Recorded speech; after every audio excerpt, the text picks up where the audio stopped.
I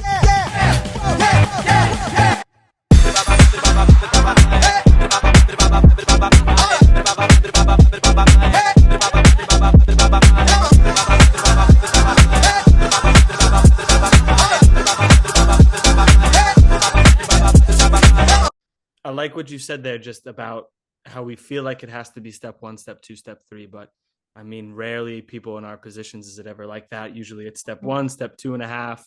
You come back a step and then there's a jump to four. You know, it's always like this where things come unexpectedly. So, I mean, where in your life did you feel like, this was okay for it to be outside of the realm of one, step two, step three, and to kind of be this, straightforward path to success? Honestly, I feel like it's been very recent that I've been realizing that my path is okay. My path is even what gives me an advantage sometimes. I would say when I was growing up and when I was trying to start playing college soccer, because I started late in the recruiting process, I was just trying to find any school that would take me. I really thought that, okay, I have to do this to play college soccer. And then after I was in college soccer, the step in front of me was, okay, to play pro, it has to look like this. And so I was always, when I was moving to the next step, even though I was like moving slowly, because what I had in front of me didn't look like what your traditional like pro path looked like, I always kind of felt like I was a step behind in the Mm-hmm. process. I was like, okay, I'm coming from college. I, I'd love to play in the NWSL. And when I knew that wasn't a reality for me, I was like, okay, how do I go through all of these steps super quick so that I can get back to where like the path would take me?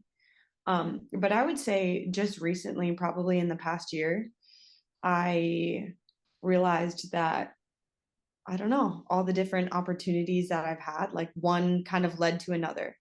Like playing in Costa Rica gave me an experience that I never thought that I would have. And then COVID hit, and I got my first like full year of professional football in Iceland. And before that, I had never imagined myself playing outside of the US, let alone in Europe. And so with each step, it kind of gave me a little bit more confidence to kind of like be myself and really own my path instead of looking at you know, all of the greats and saying, oh, wow, like she went to a great college and she went straight to pro and she has all this experience. Instead of looking at that, which, it's amazing, we should celebrate it. I really learned to celebrate my own and be like, this is good too. There's nothing wrong with that. And if I love what I'm doing and if I'm happy and I'm successful and everything's good mentally, then for me, I'm going in the right direction. Yeah, I think that there's so much, you guys know exactly what I'm talking about, but there's so much that goes into it that only time can really get you to the place that you want to be. So, for an example, just the element of being comfortable, that's something for most people, you just got to give it time. And so for me, my first time living abroad was really hard, being away from my family, being away from everything. But as time goes on, like you learn how to use your resources to, okay, like 7 hour time difference. Here's when I call my boyfriend. Here's when I call my mom, my dad, my sister. Like, here's how everything works out. You just learn to live with it. It becomes reality. And going from place to place, kind of living that unsure life when let's just say you're going from one contract to another, or your contract's finished and you're looking for something else, like being able to let yourself live in those unsure moments prepares you for your future struggles. And it just like, in my opinion, it allows you to be more rock solid as a person, as a player. Like, you can go through so much that's so bad at the time, Mm-hmm. but you get to the next moment after that, and then you're like, wow, like I'm unshakable when it comes to this. Like nothing can phase me. And so I hope you guys would agree the same thing of, Yeah, totally. the process. Yeah. Yeah. Can you give us any specifics in terms of, things or hardships during this time that you really learned to live with, to find comfort in, and then ultimately, kind of use that as just another chink in the armor? Yeah. So let's think. I would say the first time I really had a big struggle was when I was playing in Sweden. I was away from my family, and I got to a point in the season to where I wasn't doing what I was there to do. So I wasn't getting the playing time that I wanted. And this is like a big thing for so many football players because if you're coming from college and playing pro, most people have played every single minute of every single game. Mm. And then for me, what it looked like in my path of that's how it looked like when I was in Costa Rica. I was always going to play. That in Iceland, like I always played. And so Sweden was the first time that I really probably halfway through my time there that I was in this spot that I was like, this is unfamiliar. Like I was brought in here to play football, to play games, to help win games. And I'm actually not able to do that right now. And so I would say over the next months, it was hard to find, to mentally get over that. Okay, like what is my worth? If they brought me to here to play and I want to play and I find my value in like my performance on the field, if I'm not playing, who am I? If I'm not playing now, like how can I get better to a point where I can play? How can I listen to feedback? How can I learn from the players around me? How can I adapt in a new way that gets me back to my goal? And if my goal is near in the future or if it's far in the future, I have to be realistic with myself. I have to ask the questions that I don't want to ask to the coaching staff, to the people that are making the decisions. I really have to get comfortable with asking uncomfortable questions from them, from myself. Being in that situation of the unknown, I would say, was the first struggle I had to go through of that kind. And so experiencing that there and knowing that, my worth as a football player doesn't change if I'm starting or if I'm coming off the bench.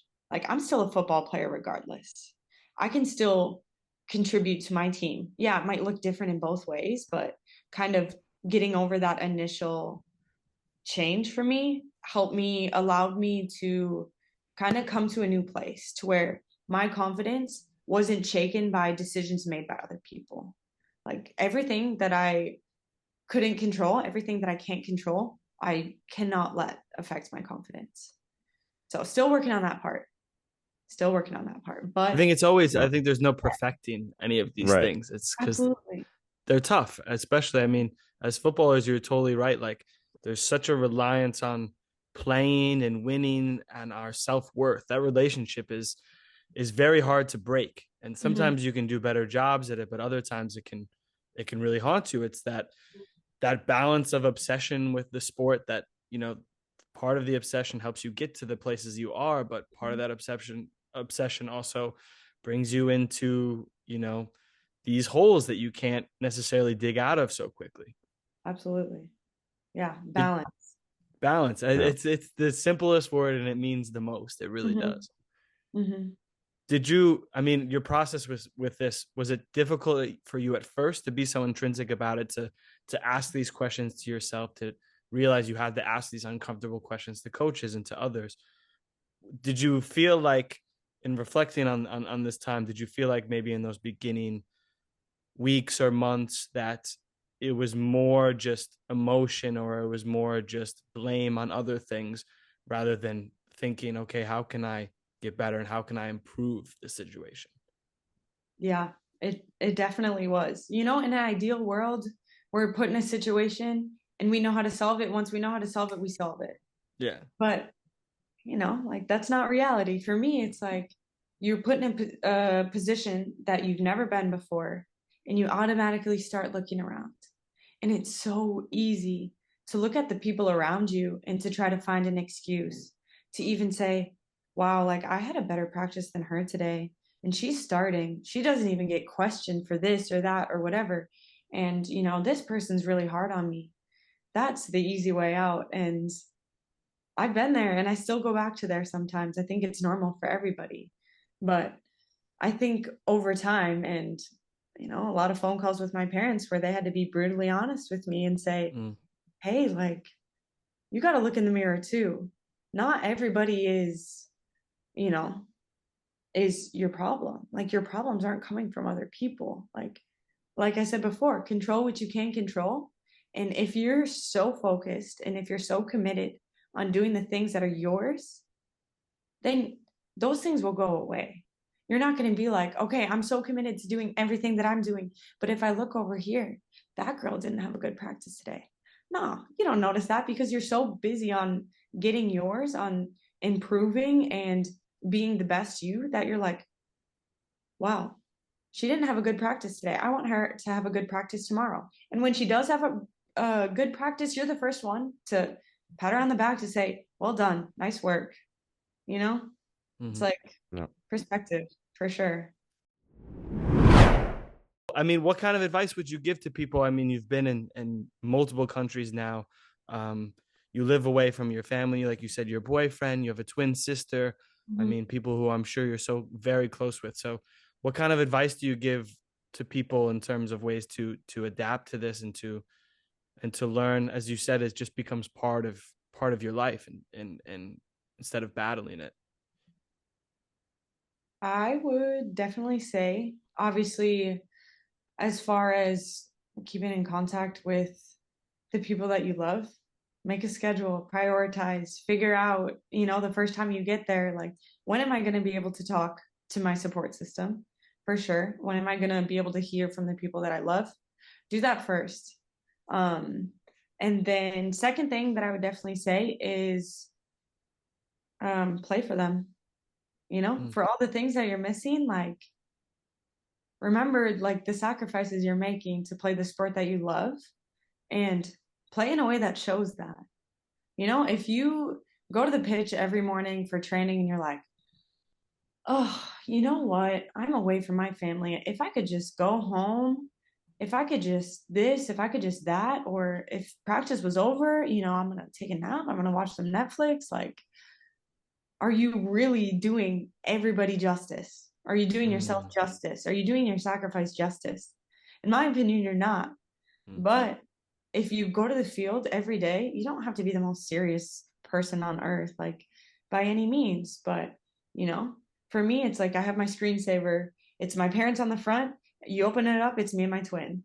And so every time I go, I, set my phone down in the locker room. I see my parents, I see my sister. I'm like, I love those guys. They would want me to live my dream. Like, I'm doing this for me, but I'm doing this for them too.